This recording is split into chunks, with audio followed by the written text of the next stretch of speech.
Hey guys, what's going on? Welcome back to the channel. Today is going to be a quick video. Have the buddy's grandma's van in here. You saw in a previous video we did the heater core in it. And then he asked me the question, brake flushes. What is it? Why do it? Is it really worth doing? I know flushes and services get a rap as snake oils or rip-offs. Yes and no. If you got somebody telling you to flush your coolant every 20,000 miles, rip off. If they're telling you to change it every 100,000 miles, not a rip off. That's a different, we're gonna go with brake fluid. I'm not a chemist. Brake fluid is hydroscopic. Hydroscopic means it attracts moisture.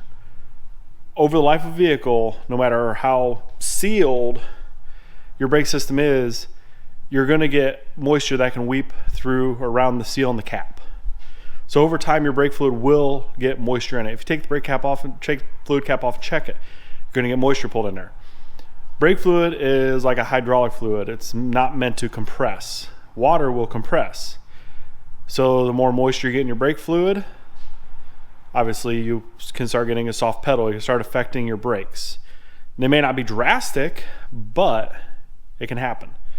So that being said, this van has 259,000 miles on it.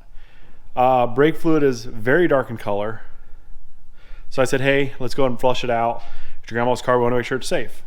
So I'm going to show you quickly through it, but I'm going to show you my process on how I flush brake system as compared to maybe how other people do it.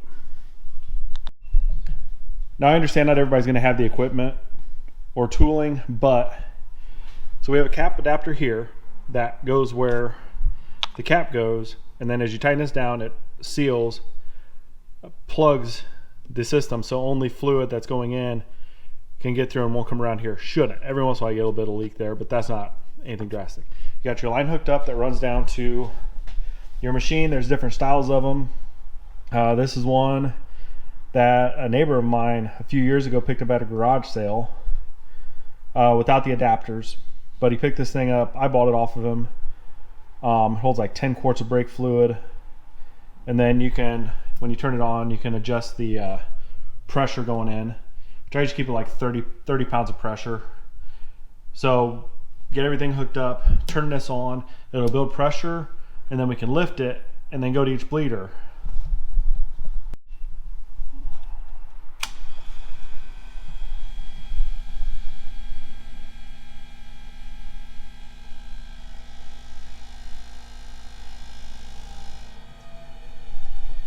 All right, I've already done the back two corners. The same way I'm doing this one. We got our little bottle hooked up. We got pressurized fluid from the machine. Open the bleeder, and it's gonna push the fluid through the hose into the little jug. Then we just go until this is clear, and then we'll do the driver front, and then we'll be done with it. We'll make sure everything's cleaned off. Now the only difference is when I do it, I go until the fluid is clear out of the hoses. Some places only do a quart of brake fluid and they just kind of evenly distribute that through the four corners. I like to make sure the whole entire system is flushed out. That way all the lines are cleaned out. That way it's all new fluid. All right guys, so I hope that helps clear up any kind of confusion about brake flushes. If you have any questions, drop them down in the comment box. Yeah, so that's all for this little quick video. We will see you guys in the next one.